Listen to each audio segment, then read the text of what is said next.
Bonsoir, bonsoir, peuple de Sion. C'est encore votre sœur Mickaël. Ce soir, je viens lire la parole de Dieu avec vous. On va lire dans le livre de Psaumes, chapitre 34, versets 1 à 23.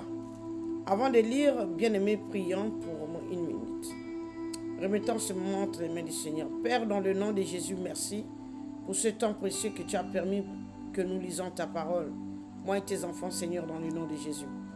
Merci, Seigneur Jésus-Christ de Nazareth, pour tous tes bienfaits. Et merci, Papa, de nous avoir déjà exaucés dans le nom de Jésus. Amen. Bien-aimés, lisons la parole de Dieu dans le livre de Psaume 34, versets 1 à 23.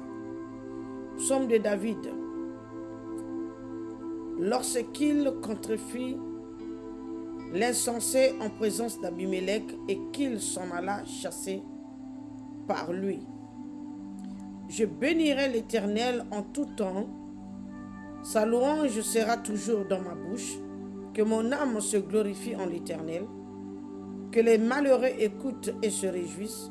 Exaltez avec moi l'Éternel. Célébrons tous son nom. J'ai recherché l'Éternel et il m'a répondu.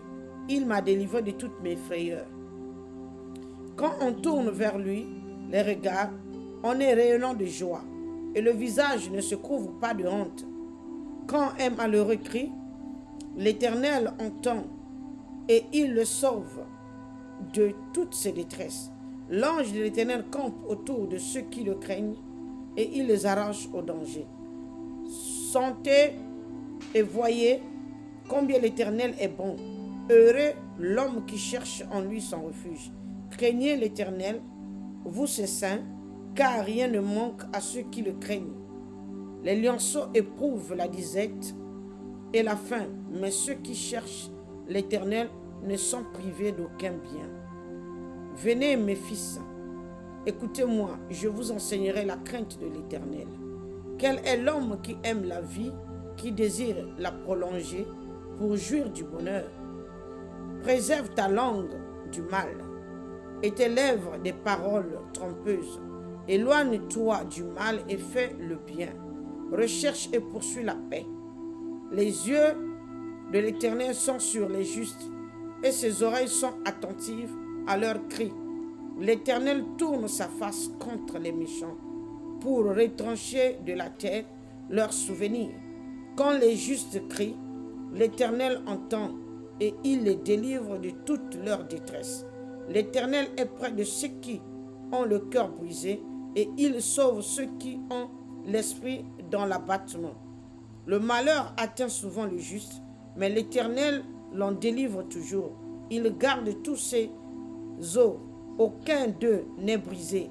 Le malheur tue le méchant et les ennemis du juste sont châtiés. L'Éternel délivre l'âme de ses serviteurs et tous ceux qui l'ont pour refuge échappent au châtiment. Au nom de Jésus-Christ de Nazareth, ainsi j'ai prié. Amen. Bien-aimés, vous allez essayer de comprendre, demander le Saint-Esprit qu'il vous enseigne ce passage de livre de Psaume 34. C'est tellement profond et puissant. Il y a beaucoup des enseignements que le roi David nous a donnés ici. La prière de combat, la reconnaissance de notre Dieu, la louange et l'adoration. Il y a beaucoup de choses dans ces prières, il y a beaucoup de choses dans Psaume. Prochainement, nous allons développer cela. Tellement que c'est puissant et profond, le Saint-Esprit seul qui peut vous enseigner cela, de toutes ces phrases, de tous ces versets, afin de comprendre ce que le roi David était en train de parler. Il était un homme de prière, un homme qui connaissait le combat spirituel, un homme de la louange et l'adoration. Il connaissait le secret de Dieu dans les profondeurs. Je vais m'arrêter là. Merci Seigneur Jésus-Christ pour ce temps. Père, pour cette parole que nous avons lue, Père. Merci Papa pour cette grâce que tu nous as accordée. Merci pour l'exaucement. Dans le nom puissant de Jésus-Christ. Merci Seigneur. Au nom de Jésus-Christ de Nazareth, nous avons prié. Amen. Bien-aimés, merci. À la prochaine. Shalom, shalom.